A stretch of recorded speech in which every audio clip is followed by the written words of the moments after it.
स्वागतम। तो आज डिस्कस करेंगे ब्रिक्स। ब्रिक्स यानी ब्राज़ील, रसिया, इंडिया, चाइना, साउथ अफ्रीका का ये एक ब्लॉक। तो ब्रिक्स पहले जानते हैं कि ब्रिक्स का ओरिजिन क्या हुआ, किसने ये टर्म दिया। तो सबसे पहले 2001 में गोल्डमैन सैच्स के एक चीफ इकोनॉमिस्ट थे, जिम ओनेल। तो उन्होंने एक पेपर पब्लिश किया था 2001 में, building better global economics brick. और उन्होंने इस पेपर में लिखा था कि अ, ये जो ब्राज़ील, रसिया, इंडिया, चाइना है, अगर ये एक साथ आ जाए एक एज अ ब्लॉक, तो इनमें ग्रोथ पोटेंशियल बहुत ज़्यादा है। और ये फ्यूचर में G7, जो G8 था तब, G8 कंट्रीज़ को टक्कर दे सकती हैं। तो उसके बाद 2009 में पहली बार ब्रिक्स एज अ कंट्री, मतलब ब्रिक्स कंट्रीज जो थी, ब्राज़ील, रसिया, इंडिया, चाइना की मीटिंग, फॉर्मल मीटिंग होती है रसिया में। और 2010 में साउथ अफ्रीका ज्वाइन कर लेता है, तो ये ब्रिक जो टर्म्स है ये ब्रिक्स हो जाता है। एंड अभी 16 मीटिंग हुई है रसिया के शहर कज़ान में, जो कि ब्रिक्स की 16वीं मीटिंग थी। और इस मीटिंग में इजिप्ट, यूथोपिया, ईरान और यूएई एज अ कंट्री नए मेंबर शामिल हुए हैं। तो ब्रिक्स का एक्सपेंशन हुआ है, ब्रिक्स प्लस बना है। और ये 4 कंट्री ने तो फॉर्मली ज्वाइन कर लिया है, और इनके हेड ऑफ़ द स्टेट भी आए थे कज़ान में मीटिंग में। बट सऊदी अरेबिया, जिसने अभी फॉर्मली एक्सेप्ट नहीं किया हुआ है मीटिंग, मतलब एज अ ब्रिक्स की मेंबरशिप, तो अभी वो 10, अगर वो सऊदी अरेबिया ज्वाइन कर लेता है तो वो 10th कंट्री होगा। और इस बार उसके जो फॉरेन मिनिस्टर हैं सऊदी अरेबिया के, वो मीटिंग में पार्टिसिपेट किए थे। तो इस पे मैं अपने मित्र के साथ डिस्कस करूँगी कुछ क्वेश्चन आंसर्स। तो वेलकम मित्र। धन्यवाद बुलाने के लिए। अ, मेरा क्वेश्चन है आपसे कि वेस्टर्न कंट्रीज़ का मानना है कि ब्रिक्स जो है एज अ ब्लॉक, उसमें बहुत ज़्यादा इंटरनल कन्फ्रंटेशन है, बहुत कोहेरेंस नहीं है। कि कोई डेमोक्रेसी है तो कोई ऑटोक्रेसी है, कोई मोनार्की है। और रसिया चाइना के अपने प्रॉब्लम्स हैं, जैसे बॉर्डर अभी तो नहीं चल रहा है बॉर्डर डिस्प्यूट, लेकिन है, एग्जिस्ट करता है। एंड इंडिया चाइना का अपना डिस्प्यूट है, ईरान और सऊदी अरेबिया की अपने डिस्प्यूट चलते हैं। तो इस केसेस में, और ये भी है उसमें कि ब्रिक्स में जो भी डिसीजन लिए जाते हैं वो सर्वसम्मति से लिए जाते हैं, कंसेंसस से लिए जाते हैं। तो इस केस में अगर ऐसे कन्फ्रंटेशन हो, मेंबर्स ऐसे जो है इन्वॉल्व होंगे, इनको एंट्री दी जाएगी, तो क्या ब्रिक्स एज अ ब्लॉक चल पाएगा? देखिए, आपकी बात जहाँ तक है कि ब्रिक्स में इंटरनल कन्फ्रंटेशन है, वो बिल्कुल एग्जिस्ट करते हैं। बहुत सारे इश्यूज हैं, जैसे आप एक बहुत मेजर इशू जो होता है, जो दो ब्रिक्स के मेजर फाउंडिंग कंट्रीज़ हैं, इंडिया और चाइना, उनके बीच में बॉर्डर डिस्प्यूट है, बहुत लंबे समय से चला आ रहा है। ठीक है। सेकंड, इसके बाद आप देखते हैं कि ट्रेड रिलेटेड डिस्प्यूट्स भी चलते रहते हैं, जैसे इंडिया और चाइना के बीच में ही आप देखिए, जो ट्रेड डेफिसिट है, it's one of the highest. ठीक है, तो ये भी इशू एक एग्जिस्ट कर रहा है। इसके अलावा एक बहुत इशू आता है कि ब्रिक्स का विज़न क्या है। एक अक्सर क्वेश्चन ये उठता है कि BRICS for stands for what. कभी कहा जाता है कि हर कंट्री इसको अपने अपने हिसाब से लेती है। रशिया और चाइना इसको एक एंटी वेस्ट ब्लॉक लेती हैं। इंडिया इसे ईस्टर्न ब्लॉक की तरह लेता है। फॉर एग्जाम्पल, मतलब it's like stand creating a parallel institution. Exactly एक अल्टरनेटिव है हाँ, ये एम्बेस के। ठीक है। और दूसरी चीज़ ये भी है कि हम इंटरेस्ट जो है मेंबर कंट्रीज़ के, वो डिफरेंट डिफरेंट है। इंडिया यूज़ करता है या परसीव करता है ब्रिक्स को to connect with the countries of second and third world. ठीक है। रशिया इसे देखता है कि when it stands isolated in the global world, तो वो दिखाना चाहता है वेस्ट को कि इट्स नॉट आइसोलेटेड, उसके भी अपने फ्रेंड्स हैं। चाइना ब्रिक्स को यूज़ करना चाहता है टू इंक्रीज इट्स क्लाउड। तो डिफरेंट डिफरेंट इंटरेस्ट भी एग्जिस्ट करते हैं। ठीक है, फिर एक बात जो आपने बोली कि डिसीजन मेकिंग में है, जैसे हाल फिलहाल में ही BRICS countries were eager to enter Pakistan in the group, but India ने, पाकिस्तान सॉरी टर्की, टर्की के लिए काफ़ी था, बट इंडिया ने उसका विरोध किया due to its Turkey's proximity with Pakistan. तो ये भी है, बट फिर भी एक चीज़ है कि ब्रिक्स का फ्यूचर ब्राइट दिखता है।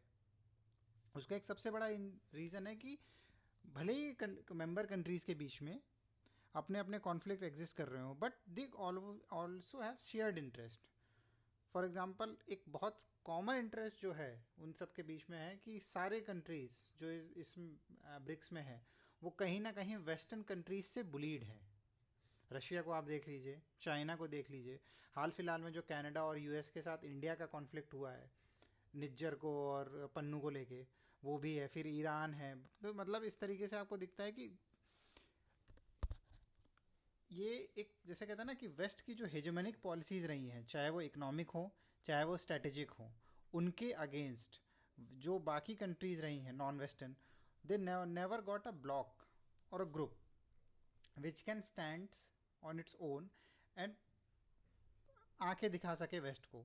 तो एक बहुत बड़ा इंटरेस्ट यही आता है। तो जो बहुत सारी कंट्रीज़ आप देखेंगे जो ब्रिक्स में मेंबरशिप के लिए ईगर हैं, और इवन वेस्टर्न कंट्रीज़ में भी थोड़ा थोड़ा सा इस बात को लेके अब फियर आने लगा है कि कहीं ऐसा ना हो कि ब्रिक्स का वेस्टवर्ड एक्सपेंशन हो, क्योंकि अभी तक जो भी कंट्रीज़ ब्रिक्स की मेंबर बन रही हैं they are mostly eastern countries, चाहे साउथ अमेरिका में हो, चाहे अफ्रीका में हो, चाहे एशिया में हो। अभी तक कोई मेजर यूरोपियन पावर अभी तक नहीं बनी है मेंबर। बट जिस हिसाब से मेंबरशिप बढ़ेगी, और ये भी है कि जैसे जैसे मेंबर्स बढ़ेंगे, अब जैसे बात हो रही है कि न्यू डेवलपमेंट बैंक बना हुआ है, ठीक है, तो मैनी कंट्रीज़ जो कि जिनको लगता है कि वर्ल्ड बैंक से या लोन लेना उनके लिए थोड़ा डिफ़िकल्ट हो जाएगा, वो एनडीबी की तरफ स्विच कर रही हैं। ये ठीक है। इसके बाद देखिए कि जो भी ब्रिक्स में कंट्रीज़ हैं, they are all one of the fastest growing economies in the world. तो जैसे जैसे इकोनॉमीज ग्रो करेंगी, economic interest country BRIC member countries के कन्वर्ज करेंगे। और जब इकोनॉमिक इंटरेस्ट कन्वर्ज करते हैं तो आप you keep your other conflicts on the back side, क्योंकि वहाँ पर इकोनॉमिक इंटरेस्ट प्राइमरी हो जाते हैं। तो एक बहुत मेजर जो रीज़न बनेगा ब्रिक्स की सक्सेसफुल का, वो होगा इकोनॉमिक कोहेशन। ठीक है। इसके अलावा जो कॉपरेशन के यहाँ पर मैं कह सकता हूँ एवेन्यूज़ हैं, वो काफ़ी ज़्यादा हैं। जैसे कि अगर आप ईस्ट वेस्ट, फॉर एग्जांपल अगर आप जाते हैं रशिया का एग्जांपल ले ले, तो रशिया अपने ईस्टर्न रीजन जो साइबेरिया वाला है उसको डेवलप करना चाहता है, बट रशिया को वहाँ पर दिक्कत ये आ रही है कि it does not have that amount of money and man power. तो उसके लिए ब्रिक्स एक बहुत बड़ा रोल प्ले कर सकता है। जैसे जैसे इंडिया ने भी वहाँ पर ईस्टर्न एरिया में जो ऑयल एक्सप्लोरेशन के लिए, हाँ, व्लादिवोस्तोक वगैरह में इन्वेस्टमेंट किया है।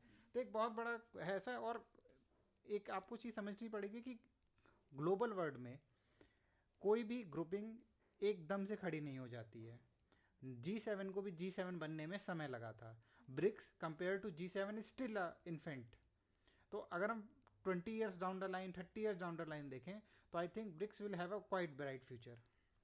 हाँ, ये पॉइंट है ग्लोबल साउथ का जो इश्यूज़ हैं, क्योंकि ब्रिक्स कंट्रीज़ में अगर ग्लोबल साउथ के इश्यूज़ और जैसे सोशियो इकोनॉमिक डेवलपमेंट इश्यूज़ होंगे, ह्यूमैनिटेरियन इश्यूज़ होंगे, अगर उसको एड्रेस किया जाएगा तो उतने कन्फ्रंटेशन नहीं आएंगे, क्योंकि जो भी ये इकोनॉमिक सोशल इश्यूज़ आएंगे और इस पे काम किया जाएगा जो कि ह्यूमैनिटेरियन नीड को फुलफ़िल करते हैं, तो वहाँ पे कन्फ्रंटेशन नहीं आएगी, क्योंकि जितनी भी कंट्रीज़ हैं सब डेवलपिंग कंट्रीज़ हैं और ग्लोबल साउथ की कंट्रीज़ हैं, तो उन्हें जो है उनका पहला ही फोकस है कि वो अपनी कंट्रीज़ की सोशियो इकोनॉमिक डेवलपमेंट पे ज़्यादा काम करें। ये पॉइंट है। एंड सेकेंड थिंग ये था इन माई पॉइंट ऑफ ओपिनियन कि अगर जो है ब्रिक्स प्लस हो रहा है, एक्सपेंशन हो रहा है, तो दो काम कर सकते हैं। पहला तो कर सकते हैं जो 5 कंट्री ओरिजिन कंट्री है इनको आप वीटो दे दो, और दूसरी कंट्रीज़ को जो है जैसे यूएन में है, मतलब यूएन में है कि टेम्पररी मेंबरशिप होती है, और दूसरा एक प्रोसेस हो सकता है कि वोटिंग सिस्टम करा दें कि जिसमें 60% वोट अगर मिल जाए किसी भी इशूज़ को, किसी भी डिक्लेरेशन को, तो वो पास हो जाए किसे। तो ये है, ये इनका ये फ्यूचर है, देखो कैसे काम करते हैं, हम तो बस गेस कर इसमें इस सकते हैं। बारे में मैं एक चीज़ ऐड करना चाहूँगा, जहाँ तक बात आपने वीटो की करी है। ब्रिक्स में कई ऐसे मेंबर्स हैं जो यूनाइटेड नेशन सिक्योरिटी काउंसिल की हम्म, परमानेंट मेंबरशिप चाहते हैं, और वहाँ पर उनके परमानेंट मेंबरशिप में एक जो बहुत बड़ा इशू आ रहा है वो वीटो पावर जो P5 को मिली हुई है।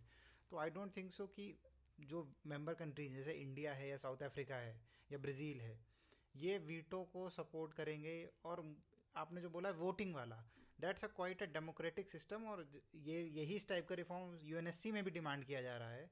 तो मुझे लगता है कि instead of veto, voting power जो स्पेशल मेजोरिटी टाइप का कुछ ऐसा मैकेनिज्म इन्हें रखना चाहिए ब्रिक्स हाँ, में, ताकि डिसीजन मेकिंग आसान हो सके।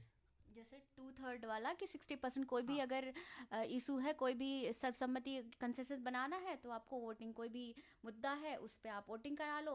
2/3 जिसको मिल रहा है अगर, तो वो पास कर दो, नहीं तो नहीं। अगर ये वीटो भी होगा, सिर ये आपने सही कहा, क्योंकि अगर वीटो हो जाएगा फिर तो प्रॉब्लम फिर आएगी, क्योंकि चाइना और इंडिया का सबसे ज़्यादा कन्फ्रंटेशन यही कंट्रीज से होता है। और रही इस बात, जैसे जो मीटिंग हुई है, 16th मीटिंग कजान में, रसिया के शहर, तो वहाँ पे जैसे वेस्ट ने ये जो है ये दिखाया था वर्ल्ड ग्लोबल स्टेज पे कि देखो इन्होंने जैसे वॉर के बाद, स्पेशली यूक्रेन और रसिया वॉर के बाद की, रसिया तो आइसोलेट हो चुका है और इसकी कोई भी किसी भी कंट्री से फ्रेंडशिप नहीं है। तो ब्रिक्स की जो मीटिंग थी, 16 मीटिंग कजान में, रसिया ने ऐसे उसको इतना मतलब हाईलाइट किया, और इतने ग्रैंड लेवल पे, हाँ ग्रैंड ग्रैंड लेवल लेवल पे, पर हाँ उसको ऑर्गेनाइज किया। हाँ ऑर्गेनाइज किया और सक्सेस भी हुआ। हाँ, क्योंकि सबसे बड़ी बात ये थी कि इंडिया और चाइना का जो बॉर्डर डिस्प्यूट था वो एग्जैक्ट ब्रिक्स की मीटिंग से पहले सॉल्व हो गया, और उसमें नो डाउट रसिया ने बहुत ही बड़ा रोल प्ले किया होगा। सिर्फ ये भी मत देखिए, अगर आपने देखा होगा बैक अभी जो फोटोज आई हैं उसमें आर्मेनिया और अजरबैजान के प्रेसिडेंट भी आपको बात करते हुए मिलेंगे, जो कि उनके बीच में जो वॉर हुई है पिछले 4-5 सालों में, उसके बाद ये एक पहला प्लेटफॉर्म था जहाँ पर देवर फॉर्मली टॉकिंग।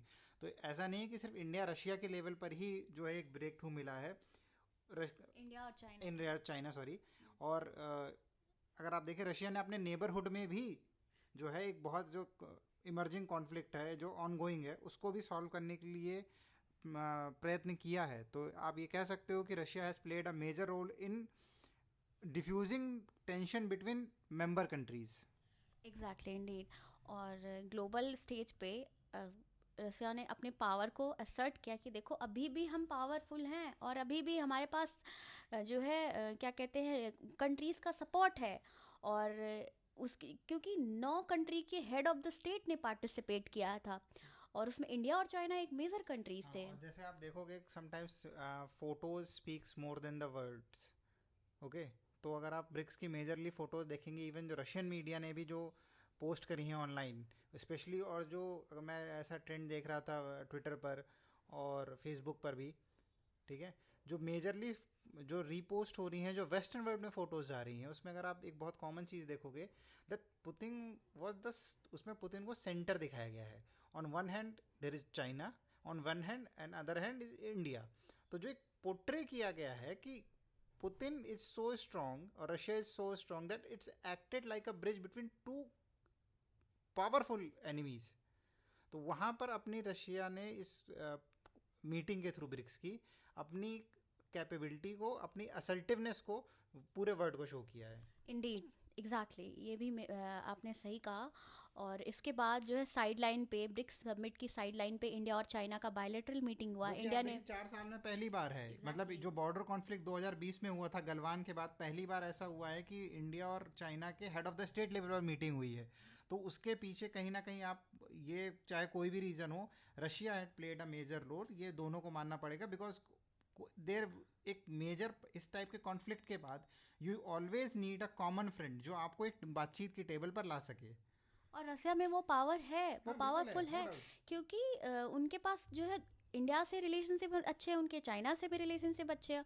और चाइना को भी ज़रूरत है, चाइना को ज़रूरत है कि बॉर्डर पे शांति हो, क्योंकि उनके यहाँ भी डोमेस्टिक जो भी इकोनॉमिक क्राइसिस चल रहे हैं। और अगर उनका वॉर में प्रायोरिटी होगा तो चाइना के लिए इंडिया वैसे नहीं होगा, ताइवान होगा। वैसे मैं आपको बताना चाहूँ, रशिया के अलावा इस बॉर्डर कॉन्फ्लिक्ट को सॉल्व करने में और इस ब्रिक्स की समिट को सक्सेसफुल बनाने में इंडिया, सॉरी उससे भी ज़्यादा इंडिया, ज़्यादा Russia and Vladimir Putin should have to thank USA. बिल्कुल। यूएसए नहीं, मुझे लगता है कनाडा। नहीं नहीं, यूएसए, हाँ बिकॉज हाँ। Canada is can not do anything without the permission of हाँ बिल्कुल यूएसए। बिल्कुल। ठीक है, तो जो यूएसए ने पन्नू वाले केस में किया, और उसके उकसावे पे जो क्या कहते हैं कनाडा ने किया, उसने इंडिया को और पुश किया है रशिया और चाइना की साइड में। क्यों? क्योंकि इंडिया को फिर से ये रीअसर्ट री रियलाइजेशन हुआ है कि वेस्ट पार्टनर हो सकता है, फ्रेंड नहीं हो सकता है। और उनके जो सो कॉल्ड खालिस्तानी टेररिस्ट जो है, सो कॉल्ड थे अमेरिकन, वो तो है ही। नहीं, so called American citizen and Khalistani terrorist, उसके उसको सेव करने के चक्कर में, सो कॉल्ड जो सेव करने के चक्कर में उन्होंने अपने major defence partner, major economic trade partners को मतलब उन्होंने डिच किया। तो वो चीज़ें हैं कि, और इंडिया को भी लगा कि हम नेचुरल अलाइज नहीं होते, जैसे कहते हैं ना कि America the oldest democracy, India the largest democracy, हमारा तो नेचुरल अलाइनमेंट हो सकता है, हम फ्रेंड्स हो सकते हैं। वो पॉसिबल नहीं है क्योंकि डीप स्टेट में ही इशूज़ हैं। Well, I tell you my opinion, it's better to be America's foe हाँ देन इट्स फ्रेंड। वो तो है ही। चलिए फिर नेक्स्ट क्वेश्चन है मेरा कि ब्रिक्स की अचीवमेंट्स क्या है, लाइक टॉकिंग शॉप है या फिर कुछ इसने अचीव किया आज तक? क्या है ब्रिक्स की अचीवमेंट अभी तक? देखिए, ब्रिक्स की अचीवमेंट की बात करें तो एक जो मेजर अभी तक ब्रिक्स ने अपने आप का गोल सेट किया है वो है इकोनॉमिक्स। ठीक है, इन्होंने मेनली इकोनॉमिक्स फैक्टर से फोकस किया। जैसे न्यू डेवलपमेंट बैंक हो, न्यू डेवलपमेंट बैंक क्रिएट ही 2014 में किया गया है।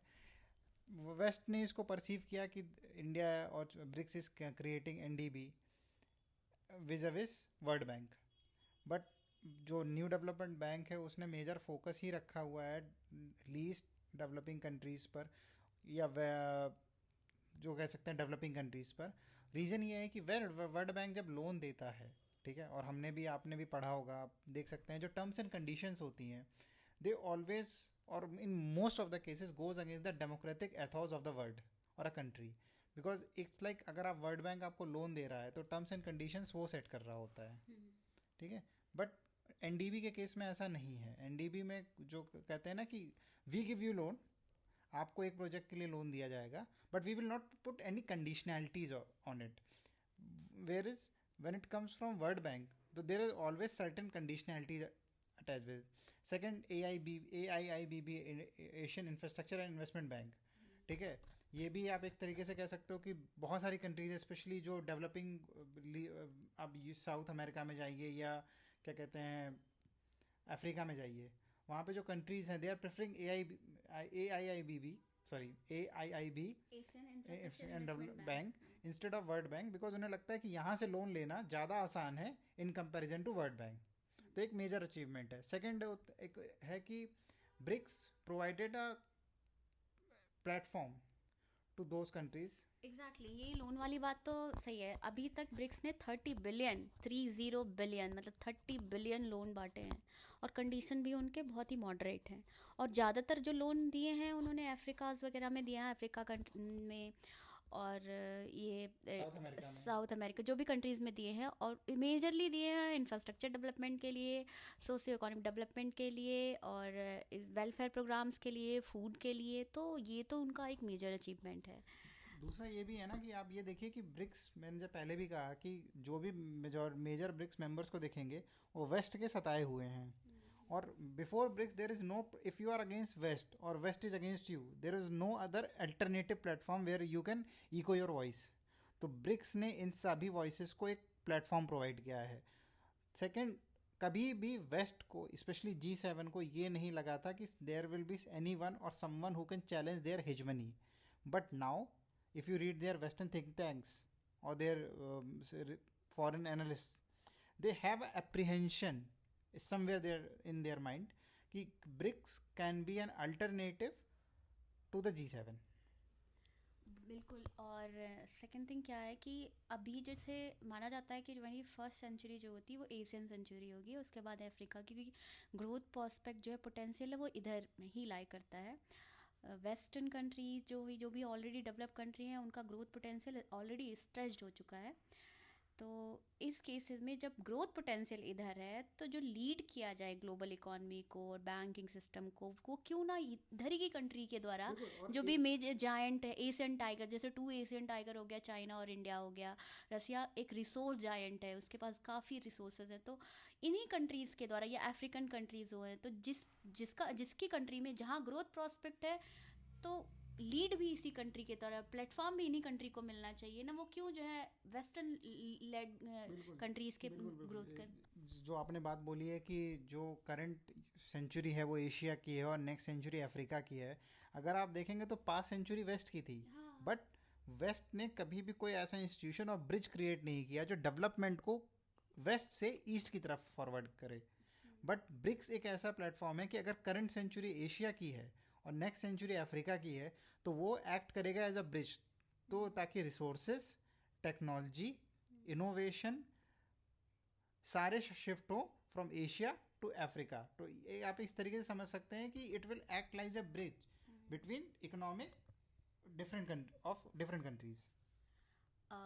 Next move to different questions, different aspect of question.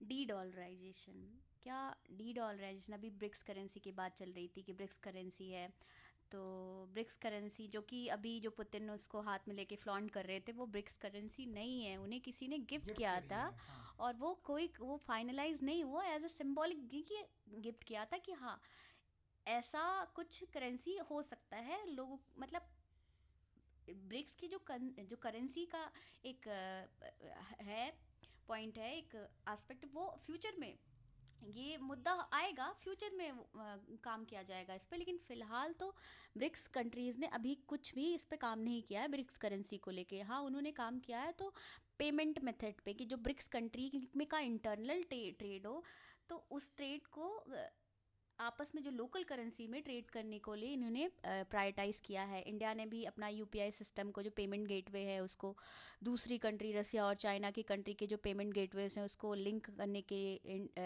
करने की बात की है, जिससे जो ब्रिक्स कंट्रीज़ में जो ट्रेड होता है वो स्मूथ हो जाए और लोकल करेंसी में हो, डॉलर का यूज कम से कम हो। तो in that cases dedollarization of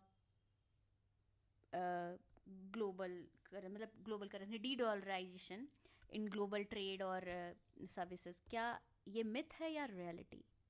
D dollarisation led by BRICS. देखिए, एक चीज़ आपको समझनी पड़ेगी कि international trade as of now is dominated by dollar, बिल्कुल। And dollar is a global currency. लेकिन एक पॉइंट ये भी है, अगर डी डॉलराइजेशन या फिर ग्लोबल लोकल करेंसी में जो ट्रेड होगा ब्रिक्स अमंग ब्रिक्स कंट्रीज, उसका एक सक्सेसफुल एग्जांपल भी लाई करता है। चाइना और रसिया में 92% ट्रेड जो होता है उनकी ग्लोबल लोकल करेंसी में होती है। इंडिया के साथ इशू आ जाता है कि रसिया हमसे बहुत कम चीज़ें खरीदता है और हम रसिया से ज़्यादा चीज़ खरीदते हैं, तो उनके पास स्टॉक पाइल हो गया है रुपी का, और उनको समझ नहीं आया कि यूज कैसे करते हैं। बट अभी उन्होंने इन्वेस्ट किया है इंडियन मार्केट में, तो वो एक ऑल्टरनेटिव मिल ही जाता है। वो बात आपकी सही है, और एक चीज़ आपको समझनी पड़ेगी कि creation of a financial infrastructure जो होता है, डॉलर आज से नहीं है, सेकेंड वर्ल्ड वॉर के बाद से ही। हाँ, ठीक है, dollar became a global currency. US ने जो सेकेंड वर्ल्ड वॉर में जो उसका इकोनॉमिक प्रॉस्पेरिटी अचीव करी थी, उसको बहुत अच्छे से इनकैश किया है। तो क्रिएटिंग ए अल्टरनेटिव इंफ्रास्ट्रक्चर और फाइनेंशियल, ठीक है, system, and building trust, what ऐसा है ना कि सबसे डॉलर के साथ सबसे बड़ा अचीवमेंट ये है कि it is one of the most trusted currencies in the world. Even the ugliest foes of the US और the hardest foes of the US will accept dollar, because उन्हें पता है कि in dollar is not going anywhere. तो अगर आपको एक alternative payment system create करना है तो इट विल टेक टाइम, तो वो हाल फिलहाल में तो ऐसा नहीं होने वाला। दूसरी चीज़ ये है कि जो जितने भी ब्रिक्स कंट्रीज़ हैं, they all have western countries as one of their trade partners. तो अगर आपको वेस्ट के साथ ट्रेड करनी है तो you have to use dollar, because western जो पूरा ब्लॉक है इट्स डोमिनेटेड बाय यूएस। और यूएस अपनी ग्लोबल जो डॉलर पावर है उसको बहुत अच्छे से यूज़ करता है।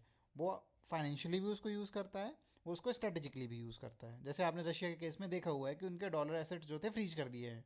इवन ये भी है, अभी मैनिफेस्टो है ये ट्रम्प का, डोनाल्ड ट्रम्प का, कि अगर वो प्रेसिडेंट बनते हैं, पावर में आते हैं, तो जो भी कंट्रीज डॉलर छोड़ेगी या डी मतलब डी डॉलराइजेशन को सपोर्ट करेगी, डॉलर का यूज़ नहीं करेगी ट्रेड में, तो उसको पनिश करेंगे टैरिफ लगा के 100% टू 100%। देखिए मुझे नहीं लगता कि कोई ऐसा कर सकता है, बिकॉज ट्रम्प अभी वही होता है ना कि नेता बयान में तो हर कुछ बोलते हैं। नहीं, एक्चुअली ट्रम्प के साथ ऐसा नहीं है, पहले भी उन्होंने नहीं नहीं, जितने देखिए सारे मुझे डिमांड इस किए बात थे। से नहीं लगता ना कि आप अगर आप किसी कंट्री को डीडोलराइजेशन करने के लिए सबसे बड़ा अगर जिम्मेदार कोई है इस पूरी दुनिया में तो वो खुद यूएसए ही है। एक अप्रिहेंशन आपने जब यूएस रशिया के एसेट सीज किए, ठीक है, और उनको ट्रांसफ़र कर दिया यूक्रेन के लिए, तो आपने पूरे वर्ल्ड में एक अप्रिहेंशन क्रिएट कर दिया, specially those countries who are not your partners. ठीक ठीक है। तो आपने खुद ही पुश किया है, तो मुझे नहीं लगता कि इस प्रकार से कुछ करेगा कि इस तरीके अगर इस तरीके से कुछ किया जाता है तो it will create a domino effect for the dedollarization. हाँ, तो वो तो है, पॉइंट है, सही है।